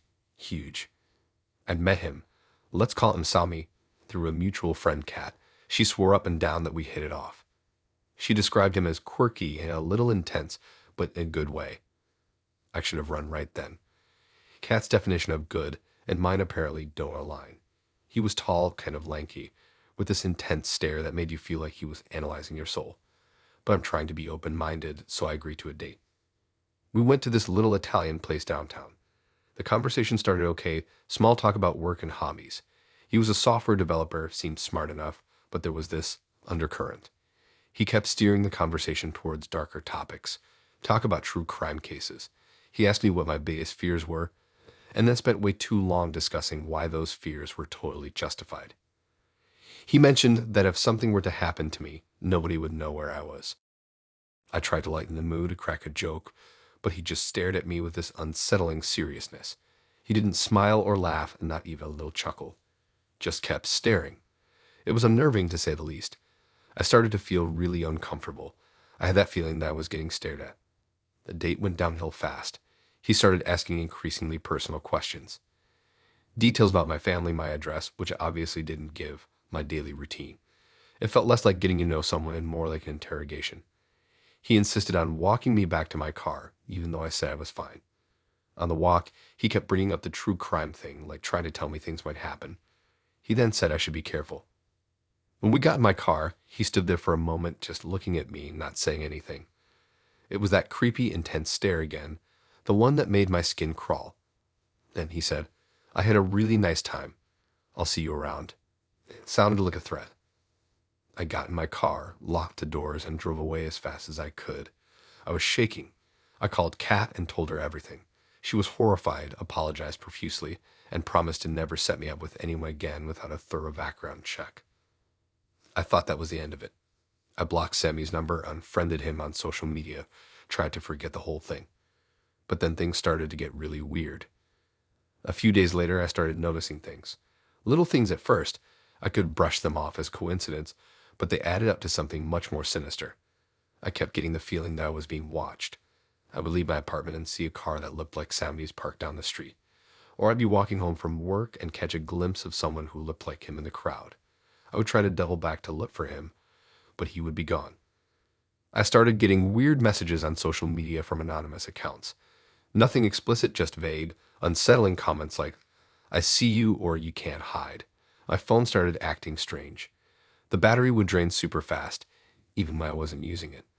I heard weird static noises during phone calls. I started sleeping with the light on. I was scared. One night, I came home from work and found my apartment door unlocked. I was sure I had locked it. I always double check. I crept inside, my heart pounding, and found nothing out of place. But the air felt different, like someone had been there. I called the police, but they couldn't do anything without concrete evidence. They suggested I get a security system, which I immediately did. I installed cameras, motion sensors, everything. I felt a little safer, but the feeling of being watched never went away. A week later, I woke up in the middle of the night to a noise outside my window. I peeked through the blinds and saw someone standing on the sidewalk, staring up at my apartment. It was Sammy. I screamed and called the police again. They arrived quickly, but by the time they got there, he was gone. They took a report, but said there wasn't much they could do since he hadn't technically done anything illegal. I was terrified. I couldn't sleep, couldn't eat, couldn't function. I knew I had to do something. I started doing my own research. I looked up Sami online, and what I found was disturbing. He had a history of stalking behavior. Apparently, he had done this to a woman before. I contacted the woman. She had a restraining order against him. I went to the police and showed them everything. They finally took me seriously. They issued a restraining order against Sami and started monitoring his activity. I don't know where he is now. I still look over my shoulder wherever I go. I'm very careful and protective of myself. That fear is in the back of my head. I wish that I never saw his picture in the first place. This dating story is one for the books. I still have nightmares. I don't know if I'll ever date again. I am just trying to recover.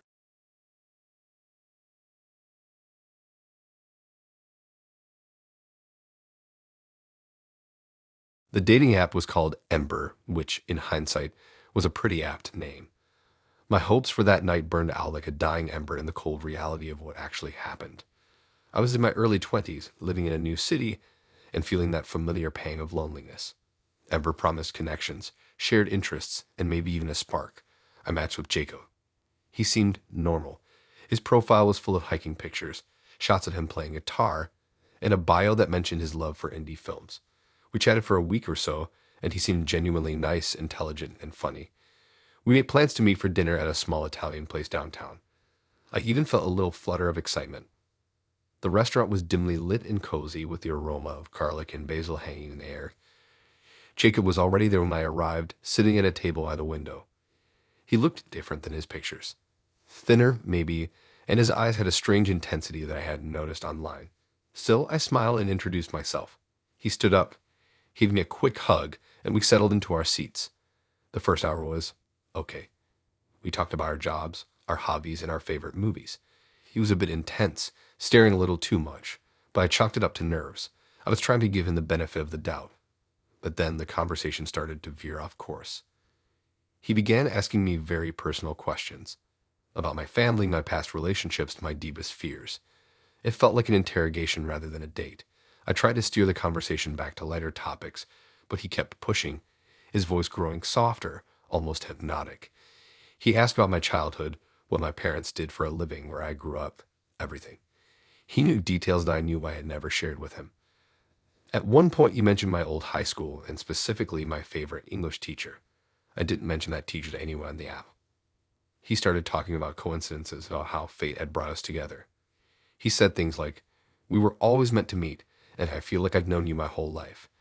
It was unsettling, like he had created this whole narrative in his head and was trying to force me into it. He kept saying that he had been looking for me. He said, "I have been searching for someone like you for a very long time. I have to know you." I was starting to get a really bad feeling. The restaurant was fairly empty, only 2 or 3 other couples scattered around the room. I felt isolated, trapped in this increasingly bizarre conversation. Then he reached across the table and took my hand. His grip was surprisingly strong, almost painful. He looked directly into my eyes, his gaze intense and unwavering. He said, "I know things about you that you don't even know about yourself. I can help you become who you're meant to be." I tried to pull my hand away, but he wouldn't let go. His grip tightened. He stared at me. Panic started to set in. I needed to get out of there. I mumbled something about needing to use the restroom and tried to stand up. He didn't release my hand. He just stared at me with this strange, knowing smile. He said, "I wouldn't do that if I were you. We're just getting started." A chill ran down my spine. He wasn't just intense, he was genuinely frightening. I yanked my hand free, finally breaking his grip. I stood up and backed away from the table. I have to go," I stammered, my voice trembling.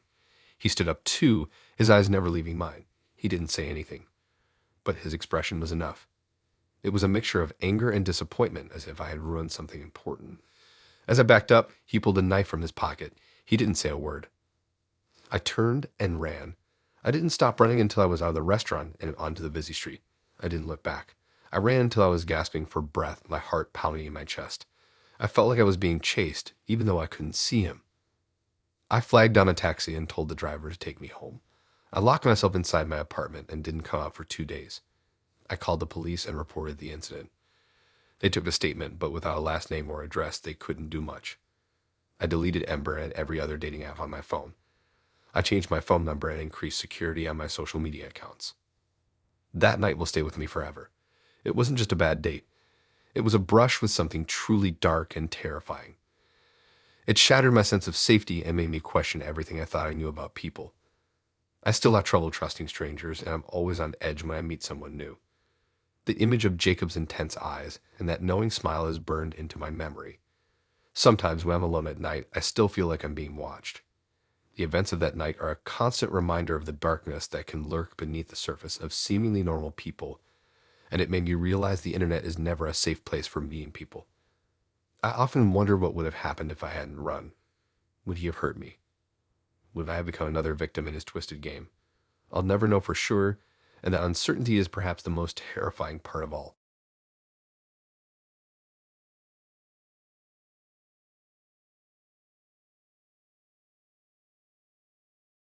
So I'm still trying to process this, honestly. I went on a date last weekend that has completely messed with my head, and I feel like I need to get it out there. I met him on Hinge. Standard stuff. Swiped right, we had a couple of mutual friends.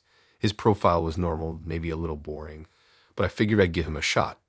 His name was Ben, and he seemed nice in a bland, harmless kind of way. We texted for a few days, mostly small talk. He asked about my job, my hobbies, nothing out of the ordinary. We decided to meet for coffee on Saturday afternoon at a cafe near my apartment.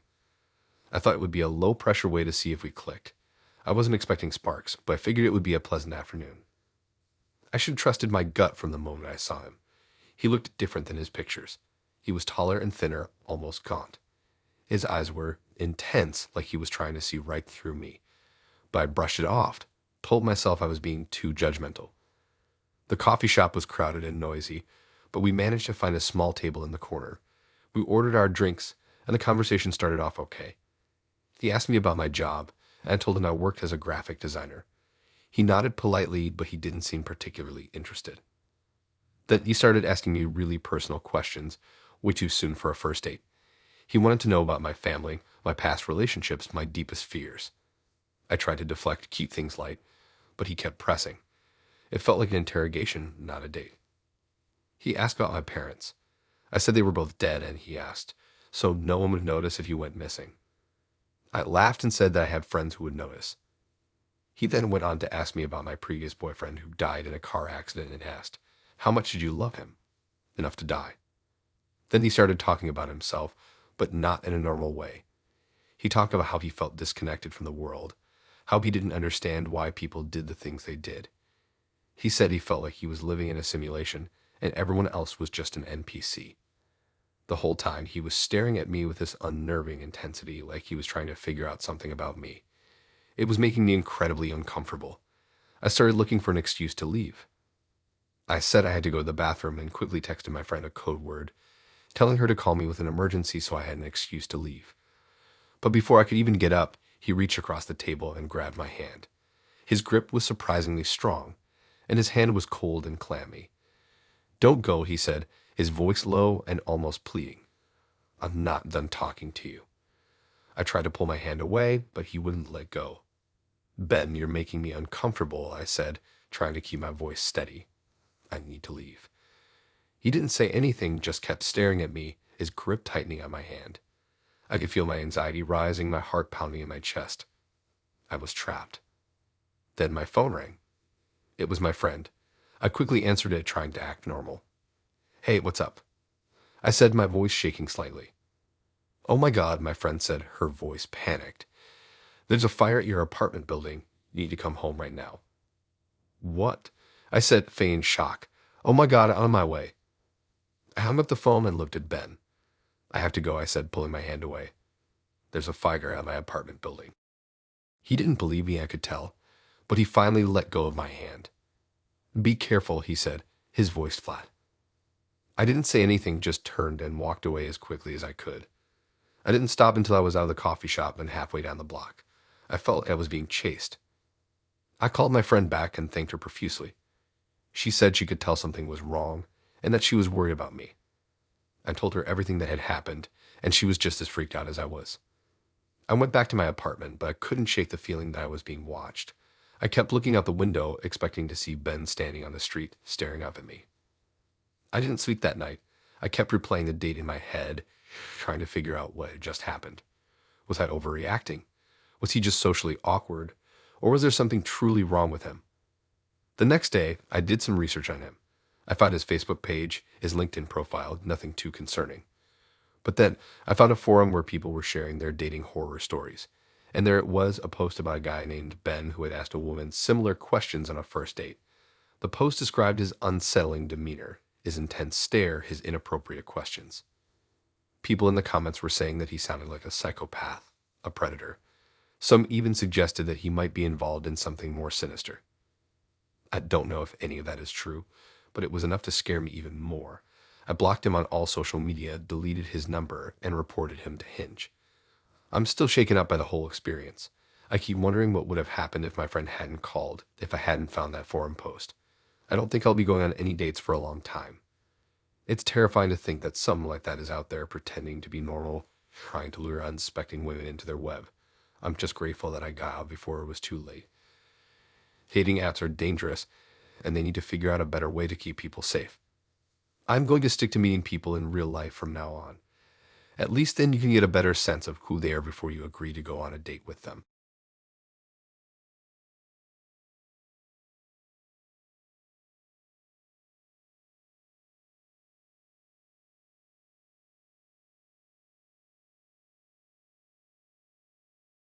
I learned a valuable lesson that day about trusting my gut, even when someone seems perfect on paper. It started with a dating app, of course. I was fresh out of a long, emotionally draining relationship and cautiously dipping my toes back into the dating pool.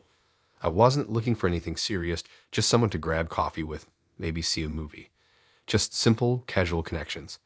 Then I matched with Pat. He was handsome in a rugged, outdoorsy kind of way. His profile was full of pictures of him hiking, kayaking, and volunteering at animal shelters. He seemed kind, adventurous, and genuine. Everything I thought I wanted. Our initial conversations were easy and engaging. We talked about our shared love of nature, our favorite books, and our dreams for the future. He was a great listener, asked thoughtful questions, and seemed genuinely interested in getting to know me. After a week of chatting, he suggested we meet for a hike. It seemed like the perfect first date. Outdoors, low pressure, and a chance to see if we had any real chemistry. I was excited. The day of the hike arrived, and I met Pat at the trailhead. He was even more attractive in person, with kind eyes and a warm smile. We set off on the trail, chatting easily as we walked. The scenery was beautiful, and the conversation flowed effortlessly. He told me about his passion for environmental conservation, his work with rescue animals, and his volunteer trips abroad. He seemed almost too good to be true. About an hour into the hike, we reached a secluded overlook with breathtaking views of the valley below. We stopped to catch our breath and admire the scenery.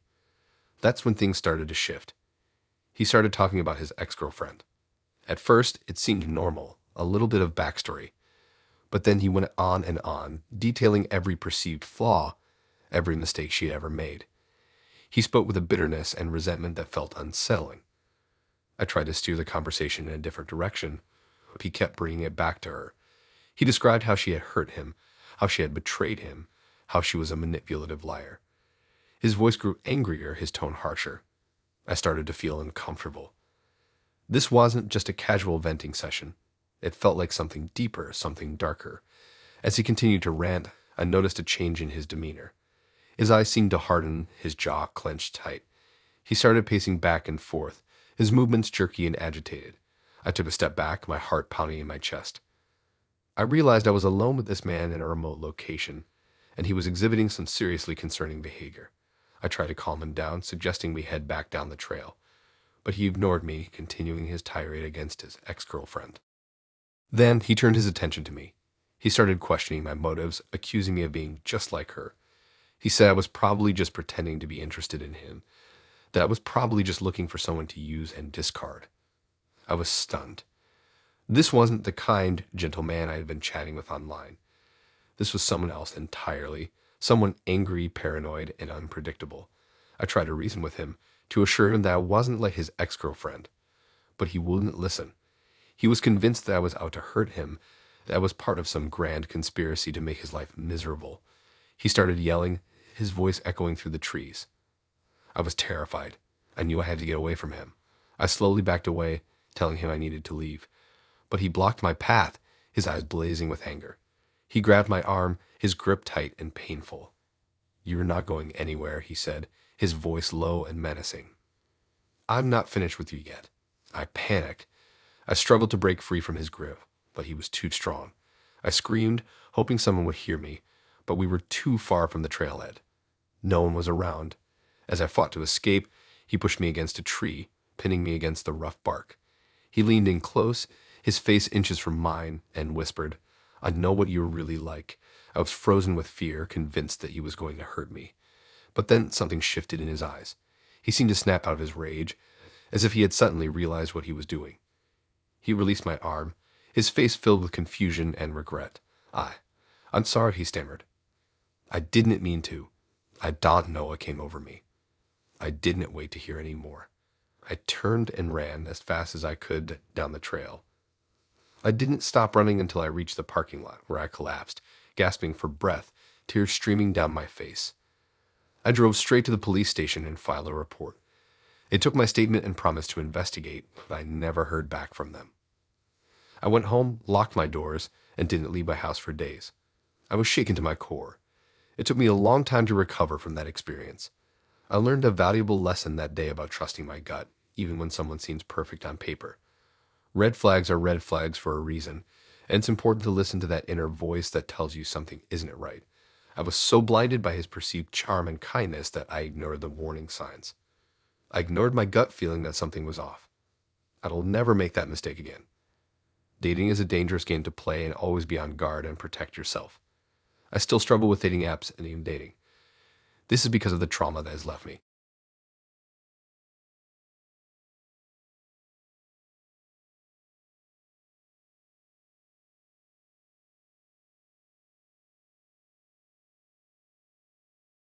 I met him on Hinge. Classic, right? His profile was normal. Maybe that should have been my first red flag. Normal. Not aggressively quirky, not trying too hard to be cool, just normal. His name was Ash, he was an accountant, again, normal. And his picture showed him hiking, hanging out with friends, and awkwardly holding a cat. I swiped right. We matched, we chatted, and the conversation was, you guessed it, normal. We talked about our jobs, our families, our hobbies. He seemed nice, genuinely interested in getting to know me. After a week of texting, we made plans to meet for coffee. The coffee date was fine. He was a little quieter in person than he was over text, but not in a weird way, just reserved. He asked me a lot of questions, listened attentively to my answers, and even laughed at my terrible jokes. There was no immediate spark, but there was also no reason not to see him again. We went on a second date, dinner at a casual Italian place. The conversation flowed a little more easily this time, and I started to feel more comfortable around him. He told me about his childhood, his dreams of opening his own accounting firm, his love for classic movies. He seemed genuine. By the third date, I was actually starting to like him. He was kind, considerate, and refreshingly drama-free. He opened doors for me, remembered small details about my life, and always made sure I got home safe. It was nice. So normal. That's when things started to get off. It started small. He began mirroring my behavior. If I crossed my legs, he would cross his legs. If I took a sip of my drink, he would take a sip of his drink.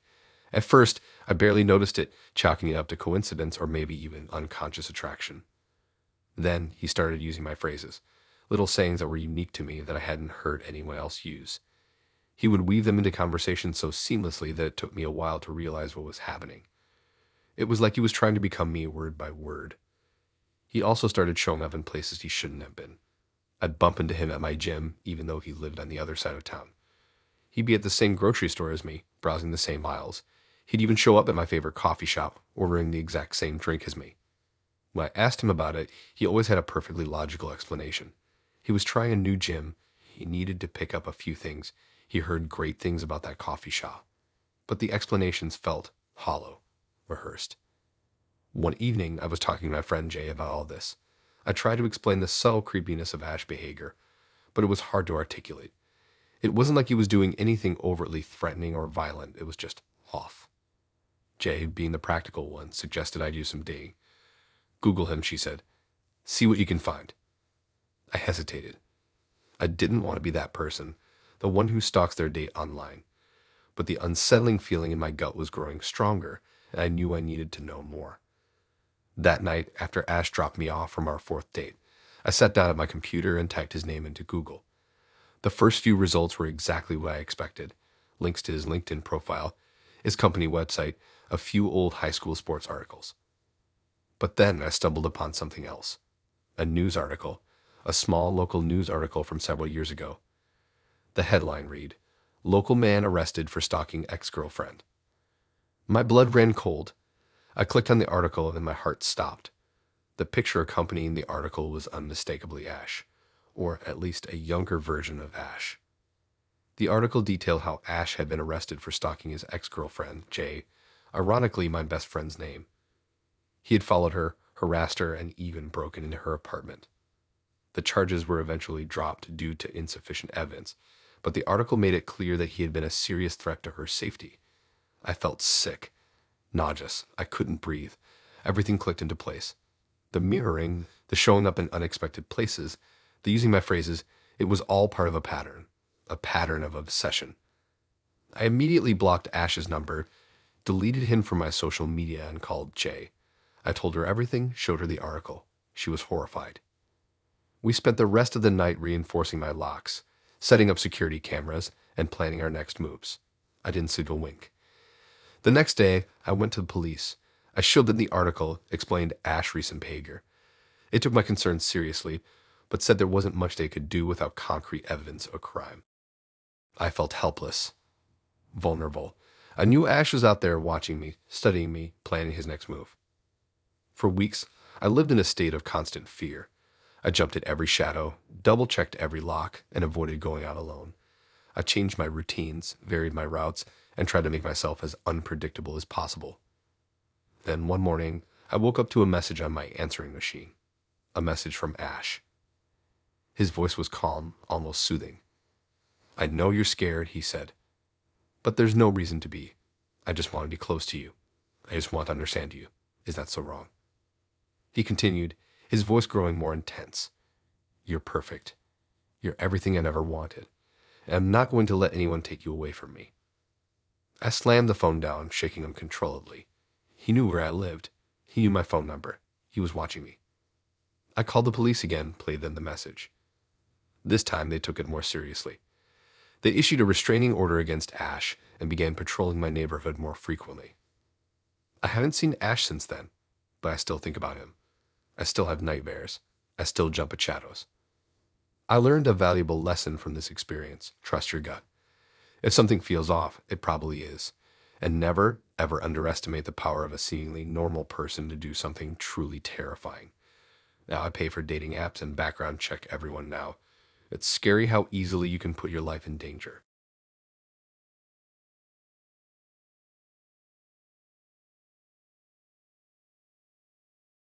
The moment I knew something was wrong was when he told me about his collection. Let me rewind a bit. After my divorce, I was tentative about dating. Scared, even. I'd been with my ex since I was practically a kid, and the whole landscape of apps and online profiles felt like navigating a minefield. So when DeVito, a guy I met at a local bookstore, seemed genuinely interested in talking about actual books, and not just other things, I felt a glimmer of hope. He was older, maybe mid-40s to my early 30s, with a kind smile and intelligent eyes. He quoted poetry and listened intently when I rambled about my favorite authors. He seemed safe.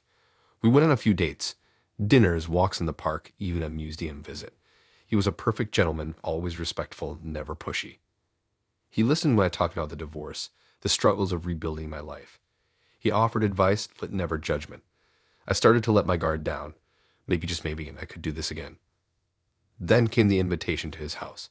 He lived a little outside of town, in an older, secluded area. He said he wanted to cook me dinner, show me his garden. I hesitated, a small voice of warning whispering in the back of my head. But I ignored it. I wanted to trust him. I wanted to believe that not all men were like my ex. His house was unique. Overgrown, almost swallowed by the surrounding trees. It had a gothic, almost haunted feel to it. He explained that he was a bit of a recluse, that he preferred the quiet solitude.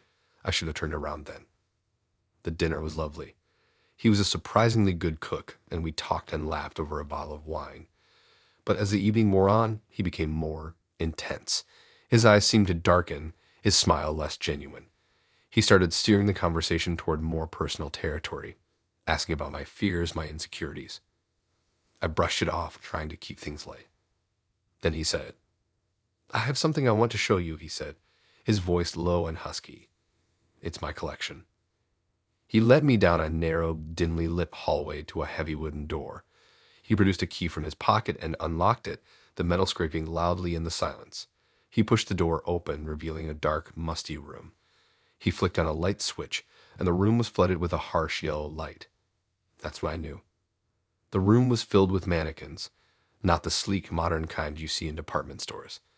These were old, antique mannequins, their faces cracked and faded, their bodies contorted into unnatural poses. They were all dressed in vintage clothing, elaborate gowns and dresses, some dating back to the early 1900s. It was unsettling, but not necessarily terrifying, until I looked closer. Each mannequin had a lock of hair carefully pinned to its head, each strand meticulously styled, not just any hair, human hair, long, thick, lustrous human hair. And then I saw the faces. Each mannequin bore a striking resemblance to me. The same high cheekbones, the same almond-shaped eyes, the same curve of the lips. He had somehow meticulously recreated my face on these lifeless dolls. He turned to me, his eyes gleaming in the dim light. "Beautiful, aren't they?" he whispered, his voice almost a caress. "I've been working on them for a while now. Each one is a different version of you." My blood ran cold. I couldn't breathe. I wanted to scream, but no sound would come out. "I've been watching you," he continued, stepping closer. "I know everything about you. Your favorite coffee shop, the books you like to read, the route you take to work. I know you better than you know yourself." I finally found my voice, a weak, trembling whisper. What is this?" He smiled, a slow, predatory smile that sent shivers down my spine. "This is my love for you, Sarah. Preserved, perfected. You'll never leave me now." I knew in that moment that I was in moral danger. I don't remember exactly what happened next. Adrenaline flooded my system. I pushed past him, knocking him off balance, and ran. I ran as fast as I could back down the hallway, out the front door, and into the darkness. I didn't stop running until I reached the main road, where I flagged down a passing car. I told the driver everything, sobbing and shaking. He drove me to the police station where I filed a report. The police raided DeVio's house the next day. They found the mannequins, the hair, the surveillance equipment he had used to stalk me. They found other things too, things I don't want to talk about. He was arrested and charged with stalking, harassment, and a host of other offenses. He's in prison now, but I still have nightmares. I see the mannequins, their vacant eyes staring at me. I hear his voice whispering in the dark. I'm still terrified of dating. The trust I had painstakingly rebuilt has been shattered once again. I don't know if I'll ever be able to feel safe again. The moment I knew something was wrong wasn't just the mannequins themselves. It was the realization that this man, who had seemed so kind and gentle, had been meticulously crafting a terrifying fantasy around me, turning me into a lifeless object in his twisted collection. It was the moment I realized that the person I thought I knew was a monster, and I had unknowingly walked right into his lair. And that's a horror I'll never forget.